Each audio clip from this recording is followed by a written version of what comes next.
Assalamualaikum warahmatullahi wabarakatuh. Bismillahirrahmanirrahim. Alhamdulillahi rabbil alamin.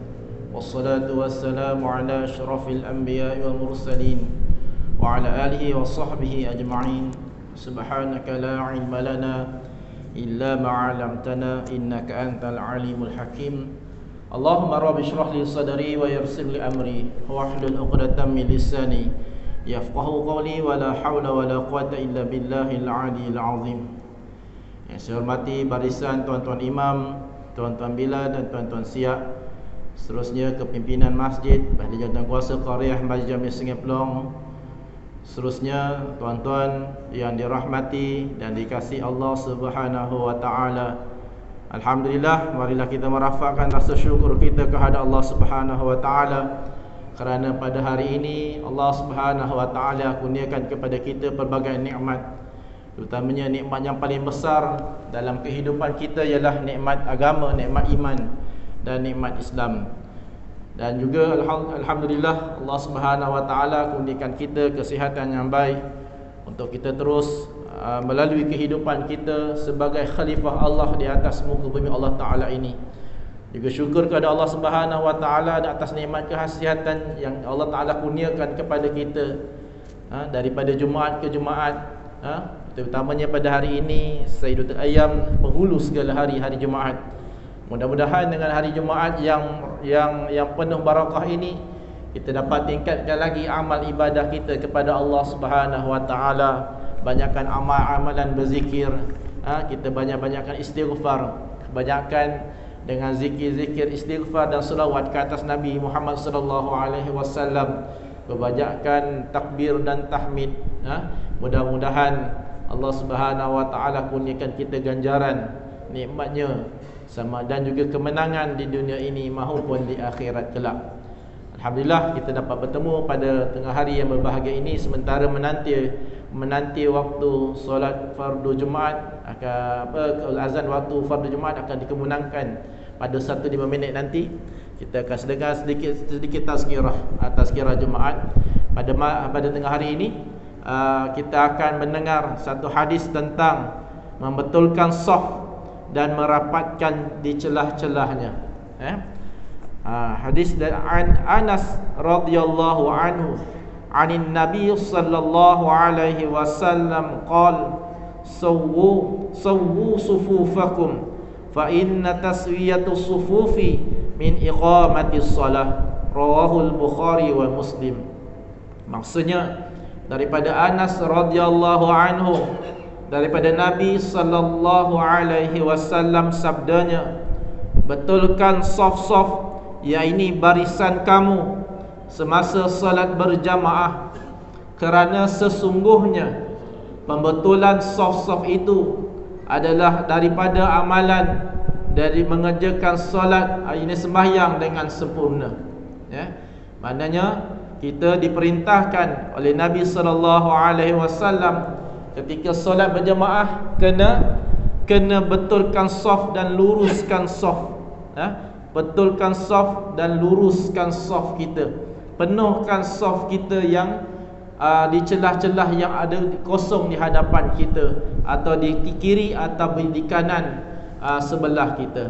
Ada lagi satu hadis daripada Aisyah radhiyallahu anha. Aisyah radhiyallahu anha anin Nabi sallallahu alaihi wasallam qala inna Allaha wa malaikatahu yusalluna 'alal ladzina yasiluna as-sufuf wa man sadda furjatan rafa'ahu Allahu biha darajah, rawahul Imam Ahmad.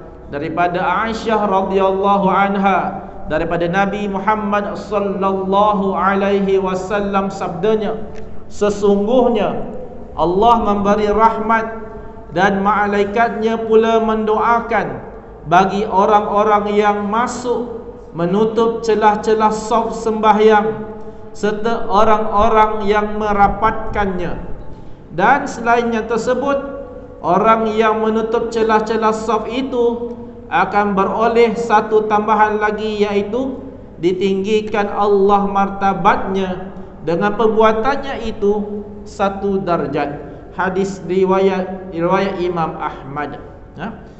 Dalam hadis ini Rasulullah sallallahu alaihi wasallam menyuruh kepada umat Islam membetulkan saf-saf semasa solat berjamaah, supaya saf itu jadi teratur, safnya jadi lurus, safnya tidak renggang, di antara satu sama lain. Kerana pembetulan saf yang demikian dikira ataupun terhitung daripada amalan mengerjakan sembahyang ataupun solat dengan sempurna. Maknanya salah satu daripada kesempurnaan solat ialah membetulkan saf, meluruskan saf dan merapatkan saf. Kena pastikan, sebab itu sunnah Nabi, apabila imam kena pastikan safnya dirapatkan. Dalam hadis ini pula diterangkan bahawa orang-orang yang mengambil berat menjaga saf dengan sebaik-baiknya akan diberikan rahmat oleh Allah Subhanahu wa taala, dan mereka akan didoakan oleh para malaikat semoga dosanya diampunkan Allah Subhanahu wa taala. Jadi orang yang ambil berat tentang merapatkan saf, cakna ambil berat tentang merapatkan saf ni, kan, Allah Subhanahu wa taala beri rahmat, kurniakan rahmat kepada orang yang ambil berat ini.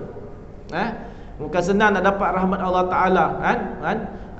Kita doa macam-macam kita lakukan. Oh, rupanya bukan sekadar kita solat saja, doa saja, kita dapat rahmat Allah taala. Bukan baca Quran sahaja kita dapat rahmat Allah taala. Rupanya kita jaga saf, rapatkan saf, luruskan saf juga, juga diberi rahmat oleh Allah Subhanahu wa taala, dan dikurniakan, didoakan oleh para malaikat, supaya diampunkan dosa-dosa orang yang jaga, orang yang rapatkan saf ini, orang yang cakna tentang saf ini. Kita didoakan oleh para malaikat agar diampunkan dosa. Jadi kena ambil peluang ni tuan-tuan, kena ambil peluang ni sebaik mungkin, jaga saf kita supaya kita dapat rahmat Allah taala, dan kita didoakan oleh para malaikat untuk diampunkan dosa. Kita barangkali kita minta dengan Allah taala, kita yakin Allah taala ampunkan dosa kita. Tapi kalau malaikat yang mendoakan supaya kita diampunkan dosa, malah lebih besar dia punya makbulnya itu. Sebab malaikat ni maksum, malaikat dia tidak ada dosa. Dia tiada dosa. Dia taat kepada Allah taala, banding dengan kita manusia biasa ini banyak melakukan maksiat, dosa dan sebagainya. Kan? Malaikat maksum, dia tiada dosa. Bila dia doakan untuk kita diampunkan dosa, nescaya, percaya, yakinlah memang dosanya akan diampunkan, dosa kita diampunkan Allah Subhanahu wa taala. Jadi ayuh jangan kita ambil enteng, jangan kita ambil ringan tentang merapatkan dan meluruskan saf ini, kan? Zaman PKP memanglah SOP-nya tidak boleh dirapat-rapatkan dan sebagainya. Tapi hari ini SOP-nya telah longgar. Kita dah masuk zaman endemik, selesai dah hal berkaitan COVID walaupun ada, tapi yakin ramai yang telah divaksin dan sebagainya, insya-Allah. Walaupun ada tapi merebaknya tidak terlalu ketara. Jadi jadi tak ada masalah untuk kita merapatkan saf kita di antara satu sama lain. Rapatkan saf, tapi biarlah rapat itu sebolehnya selesalah orang yang di sebelah juga. Biarlah ada keselesaan juga. Kita tengok juga kiri kanan, takut-takut macam saya badan besar, kan? Kena ada juga ruang sedikit di kiri dan kanan. Kalau tuan-tuan rapat, saya rapatlah, tak ada masalah. Tapi kalau nak duduk di tahiyat akhir tu, kena ada space besar sikit, ada space besar sikit, kan? Tapi tak ada masalah. Tapi kita diperintahkan supaya rapatkan saf kita, luruskan saf kita. Maknanya kena ambil berat tentang saf. Kalau nampak saf tidak rapat, kan, minta supaya rapatkan saf. Imam juga, imam yang kena jadi imam itu, yang ditugaskan untuk mengimamkan solat jemaah itu juga disunatkan untuk menyeru kepada jemaah supaya merapatkan dan membetulkan saf. Supaya apa? Supaya umat Islam dilatih supaya berada di barisan yang bersatu padu dan teratur rapi. Lebih-lebih lagi dalam menghadapi musuh, seolah-olah kita berlaku peperangan. Kalau berlaku peperangan pun, kalau softnya lurus, musuh tengok daripada jauh pun musuh akan gerun dan takut, berbanding dengan softnya yang berpecah-pecah, yang kosong-kosong dan lompong dan sebagainya, kan? Berbanding mungkin senang ditembusi oleh musuh. Tapi kalau nampak softnya lurus, tegak, kan, dia digeruni oleh, kalau berperang digeruni oleh para musuh, kan? Semasa menghadapi musuh yang ini iblis dalam solat, tadi dalam peperangan, ni dalam solat. Dalam solat Rasulullah sallallahu alaihi wasallam pula memerintahkan umat Islam membetulkan dan merapatkan barisan, yakni saf sembahyang, supaya iblis tidak mencelah masuk. Antara sebab supaya dirapatkan saf, supaya iblis ataupun syaitan tidak berada di antara celah-celah saf ini. Sebab apa? Kalau dia dah menyelit dekat di antara saf ni, di antara orang yang solat berjemaah ni, dia akan mengacau dan menimbulkan was-was dan merosakkan kekhusyukan solat. Solat adalah seorang individu itu. Maknanya kalau tak rapat, mudah untuk diganggu oleh syaitan. Kita tak nampak syaitan, kalau nampak lari kita, kan? Ataupun dia lari atau kita lari. Tapi kalau kita nampak syaitan, terkejutlah kita.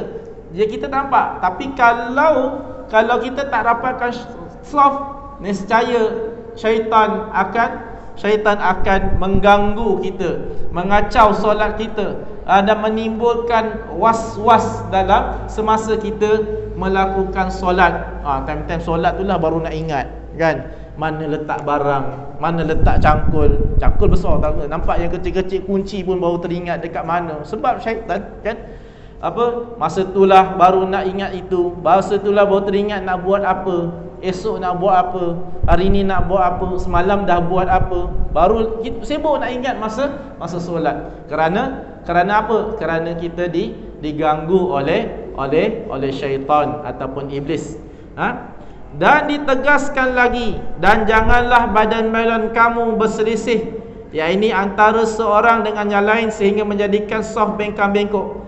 Nescaya berselisihlah bertujuan hati kamu yang menyebabkan hilang khusyuk. Sebab itulah disunatkan bagi imam sebelum takbiratul ihram berpaling ke kiri dan ke kanan, mengingatkan sidang jemaah dan meminta mereka membetulkan saf masing-masing dan merapatkan celah-celahnya. Amalan ini dilakukan oleh Rasulullah sallallahu alaihi wasallam menurut hadis-hadis Imam Bukhari, Muslim dan lain-lainnya.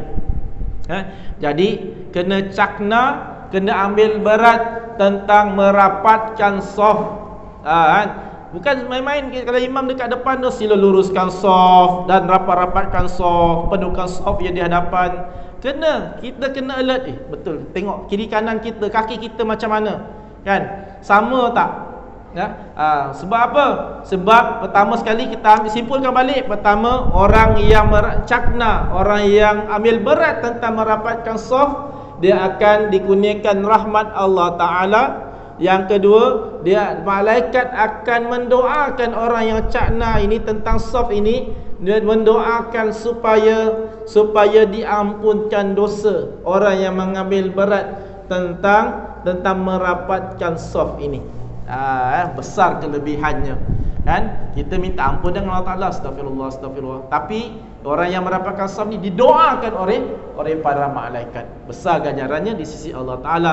Antara hikmah lain, supaya bila merapatkan saf juga menautkan hati di antara satu sama lain, kan? Rasa ukhuwah antara ukhuwah silaturahim itu rapat. Kita walaupun tak kenal dengan orang sebelah kita, tetapi kita menghadap, kita menyembah Allah Subhanahu wa taala yang sama. Sama-sama solat berjamaah, sama-sama ikut imam, sama-sama menunaikan perintah Allah taala.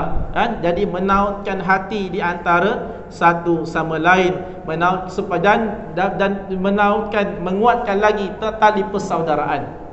Itu kelebihan orang yang merapatkan saf. Baik, itu hadis tentang merapatkan saf. Jadi tuan-tuan dan tuan-tuan yang dirahmati Allah taala, satu hadis saja pada hari ini. Tuan-tuan, kita sama-sama ambil peluang yang Allah Subhanahu wa taala kurniakan kepada kita ini, rapatkan saf kita, kan? Kalau ada nampak ruang di hadapan kita, penuhkan terlebih dahulu, kan? Jadi kalau nampak saf yang di hadapan, kan, yang paling bagus tuan-tuan memenuhkan saf di sebelah kanan imam, kanan imam, ya, dan kanan kiri imam. Maksudnya lepas kanan, kiri, kan? Kemana kalau tuan-tuan nampak saf, maka ada pilihan, kanan kosong, kiri kosong, ambil kanan dulu, kan? Belakang kosong, ambil depan dulu. Walaupun ada saf yang kedua, ada orang yang ada jemaah lain yang dah create ataupun dah buat saf yang baru, tapi nampak ada saf yang kosong di hadapan yang pertama, kan? Ambil peluang, ambil saf hadapan. Kalau ada peluang kiri dan kanan, utamakan yang kanan dahulu, baru yang kiri, kan? Tu sebab ada kelebihannya, dan ada kelebihan saf yang pertama tu, kita masuk pada tazkirah yang akan datang, insya-Allah. Jadi tuan-tuan yang dirahmati Allah Subhanahu wa taala, jadi saya seru pada tuan-tuan, mudah-mudahan ramaikan lagi jemaah di masjid ini, kan? Ambil peluang kita untuk sama-sama solat berjemaah, satu hari satu waktu sekurang-kurangnya. Bukan tunggu solat berjumaat, bukan tunggu solat hari raya untuk kita datang ke masjid, tapi datanglah ke masjid kita, ataupun di surau tempat kita tinggal ni setiap hari. Kena disiplinkan setiap hari, untuk kita datang solat berjamaah. Jadikan solat berjamaah di masjid ataupun surau tempat kita tinggal ini sebagai rutin harian kita. Kena jadikan rutin, tuan-tuan. Kita kena letak jadual. Jangan tunggu masa lapang untuk hadir ke masjid ataupun surau, tapi lapangkanlah masa untuk hadir ke masjid ataupun surau, solat berjamaah bersama-sama dengan imam, kan? Tuan-tuan kena ambil peluang. Kalau tuan-tuan dah kerja waktu siang, pergilah waktu malam, ada maghrib, ada isyak. Kalau tuan-tuan tak boleh pergi waktu malam, kerja dan sebagainya, pergi waktu siang, atau ada waktu zuhur dan ada waktu asar. Tak boleh juga, ambil waktu subuh. Ambil waktu subuh. Bukan senang tuan-tuan, nak datang waktu subuh. Nampak senang di mulut, tapi nak bangun pagi bukannya mudah. Semua orang solat subuh, saya yakin. Semua orang solat subuh, tapi tak semua orang boleh solat subuh berjamaah di masjid ataupun surau tempat kita tinggal. Jadi kita panggil orang yang solat subuh berjamaah ni macam warrior lah. Dia macam pahlawan. Dan bila tuan-tuan dapat solat subuh berjamaah di masjid ataupun surau tempat tinggal tuan-tuan, tuan-tuan dianggap itulah kejayaan yang pertama dalam hidup pada hari tersebut. Ya betul, kena letak itu kejayaan. Sebab apa? Bukan senang. Tak semua orang dia boleh solat berjamaah waktu subuh. Tak semua orang solat subuh, tapi tak semua orang boleh solat berjamaah di masjid ataupun surau pada waktu subuh setiap hari, istiqamah setiap hari. Dan orang yang solat subuh berjamaah di surau ataupun di masjid tempat tinggal, itulah antara orang yang berjaya, sebab dia cipta kejayaan pada dirinya. Bangun pagi, kejayaan pertama yang dia buat adalah solat subuh berjamaah. Apatah lagi kalau ditambah dengan solat tahajudnya, apatah lagi kalau istiqamah setiap hari solat berjamaah. Masya-Allah, tabarakallah. Kita doakan mudah-mudahan kita terus istiqamah. Jadi saya minta mohon pada tuan-tuan, doakan untuk saya, kan, doakan kebaikan, rahmat Allah Ta'ala, ampunkan dosa saya, dan doakan untuk saya dikurniakan rezeki yang melimpah ruah, kesihatan yang baik, kan. Hari ini hari lahir yang ke-40. Masuk 40 ni dia tak ada dah gembira, dia macam suspend tuan-tuan, sebab kawan-kawan yang keliling ramai yang sakit dan juga meninggal dunia. Kan umur muda kan sekarang kan, umur muda dah ramai yang dah pergi. Jadi bila tengok kawan-kawan meninggal tu, hati tu terasa tuan-tuan. Allah, macam sebelah aja kan. Jadi saya mohon pada tuan-tuan saya mohon doa pada tuan-tuan, doakan sebenar hari Jumaat Sayyidul Ayyam ini, kan, penuh hari yang penuh barakah ni. Saya mohon doa pada tuan-tuan, mudah-mudahan kurniakan doakan untuk saya lah dalam sentiasa dalam kebaikan dan rahmat Allah Subhanahu Wa Taala, kurniakan rezeki yang melimpah ruah dan keluarga yang bahagia insya-Allah. Wallahu alam. Wassalamualaikum warahmatullahi wabarakatuh.